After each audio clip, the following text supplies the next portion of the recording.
Good morning, guys. I just dropped off the kids to school. It's cold today. Very cold. Anyways, came from work too last night. It's not so bad. It's alright.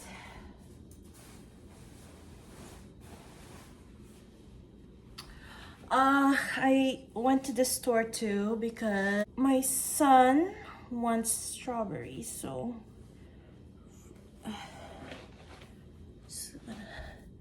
think I'm gonna color my hair today. I don't know.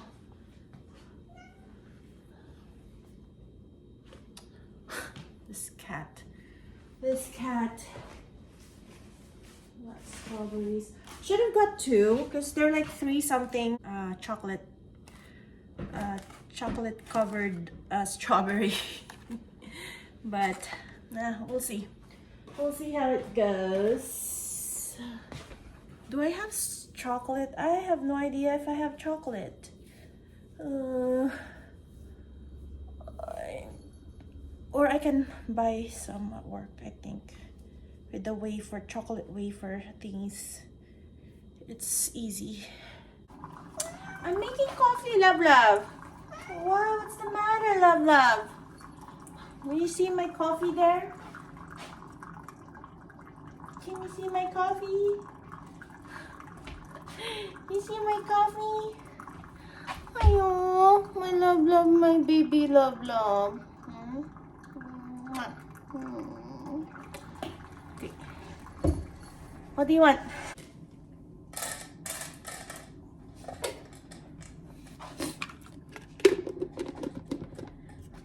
But she won't stop until I give her something, so.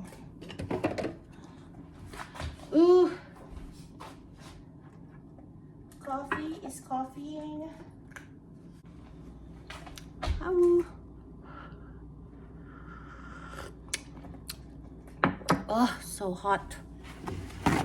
While we are sipping our coffee,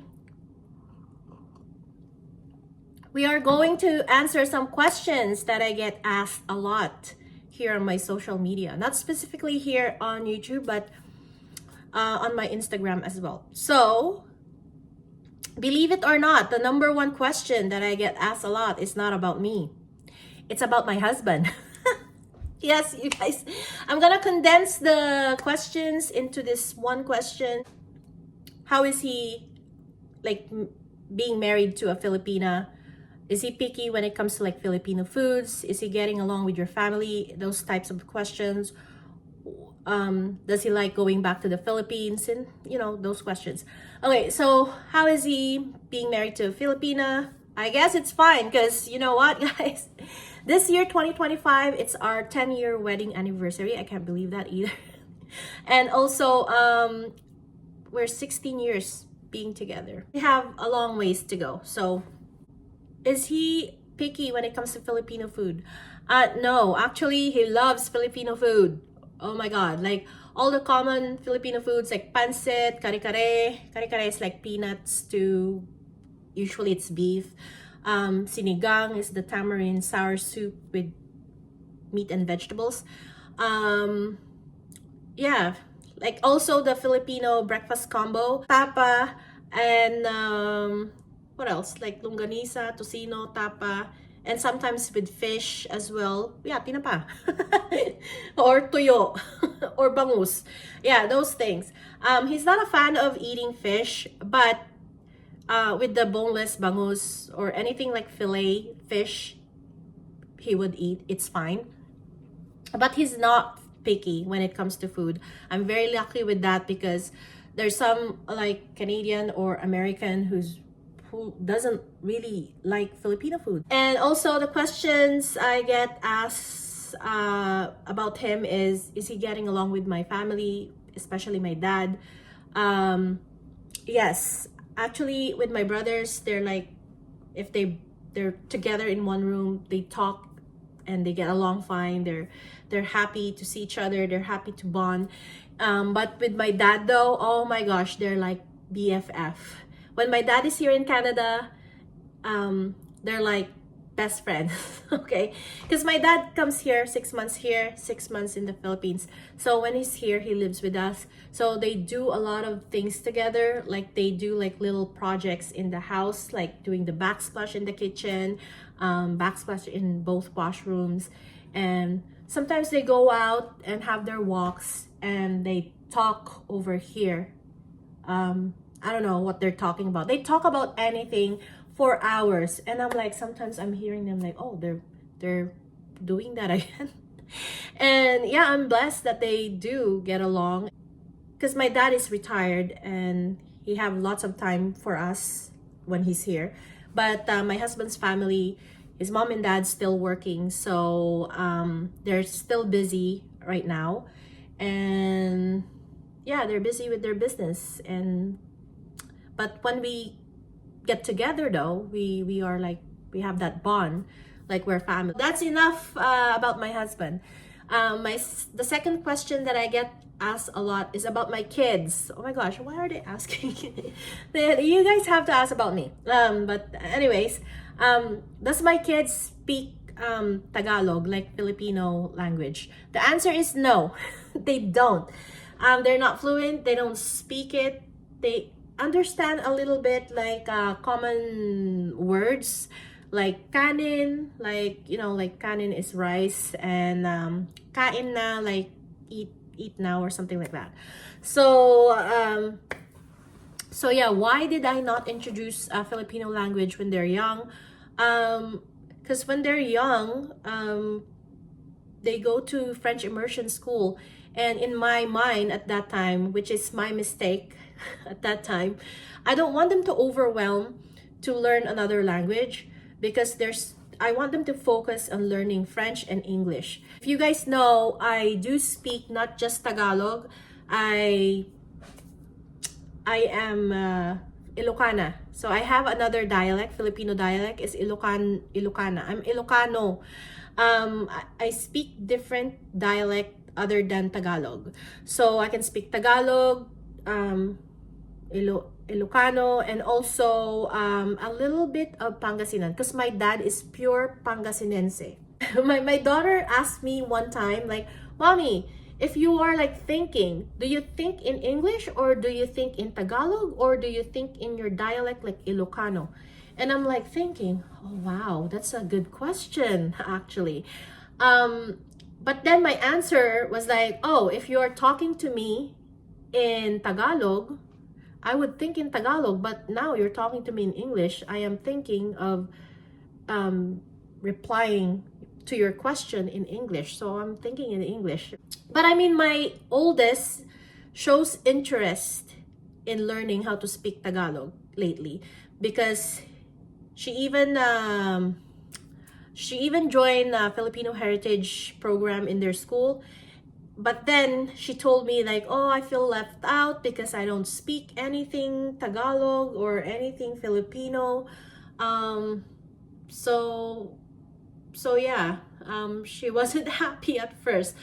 But from time to time, she would ask me question, how do you say it in Tagalog? How do you pronounce these words and things like that?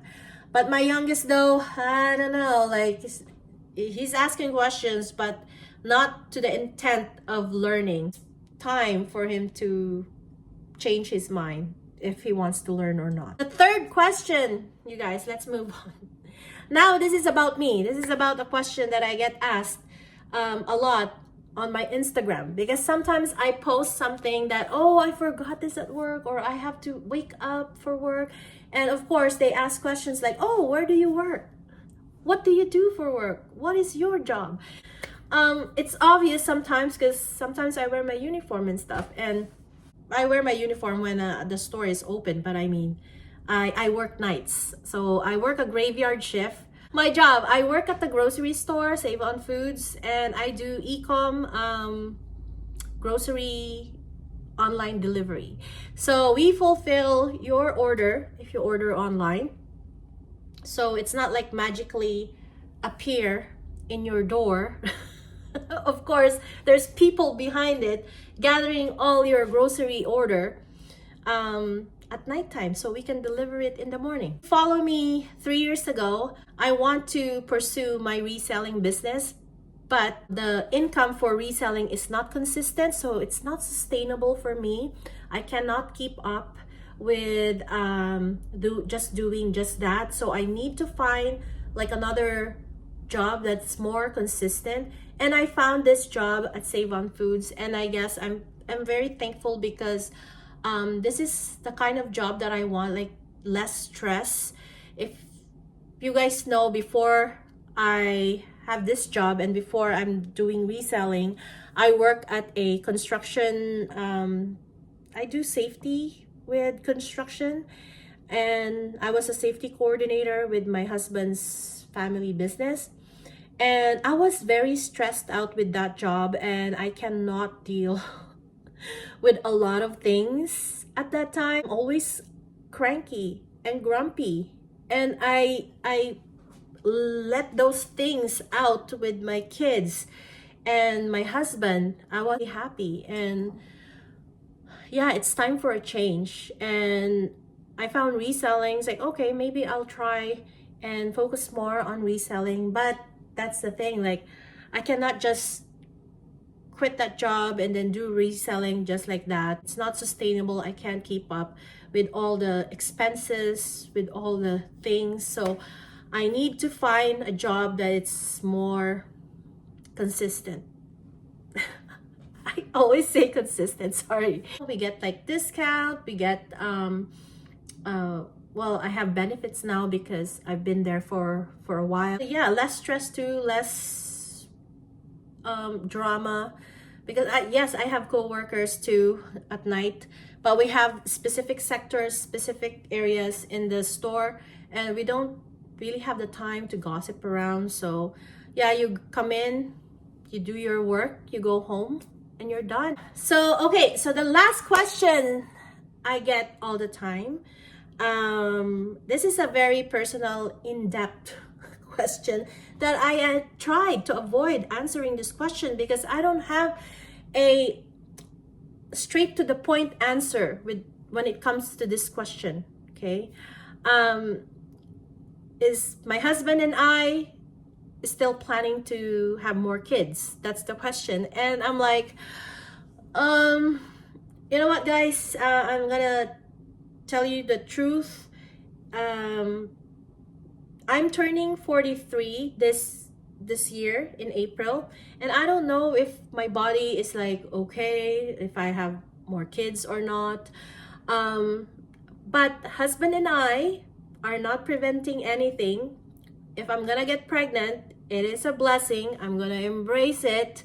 But then I have anxiety, you guys. In 2020, I got miscarriage, and I don't want that to happen. And also my youngest, I had GD, gestational diabetes with Derek. It's not fun, pregnancy with Derek at that time. And I don't want that to happen. But then my doctor was like, yes, over 30s, it's a high-risk pregnancy. And also there's like really a possibility that you're gonna get GD again because you had that last time. And also by the time that you're like, you know, like you're in your 40s now, so it's kind of like a really high risk. And that's the factor too, one factor or different factors when I got my miscarriage in 2020. But yeah, I'm more scared if I'm gonna get pregnant. But that's the thing, we're not preventing it either. So that's the answer, is I don't know. The answer, there's no answer to that question. So yeah, there you go. The 4 questions that I get a lot. I hope I answered them in this one video. So yeah, thank you guys for watching, and yeah, it's fun to chit chat and enjoying coffee at this gorgeous morning. Thank you, Lord. So I'm gonna cook beef and broccoli. Actually, I bought beef. The broccoli is frozen. I got that from Costco. It's like 4 bags in a bag. So yeah, I'm gonna cook the 1 bag with the thing. And then yeah, I'm so excited. Okay guys, if you haven't subscribed, subscribe please. And I'll see you guys on my next video. Bye guys.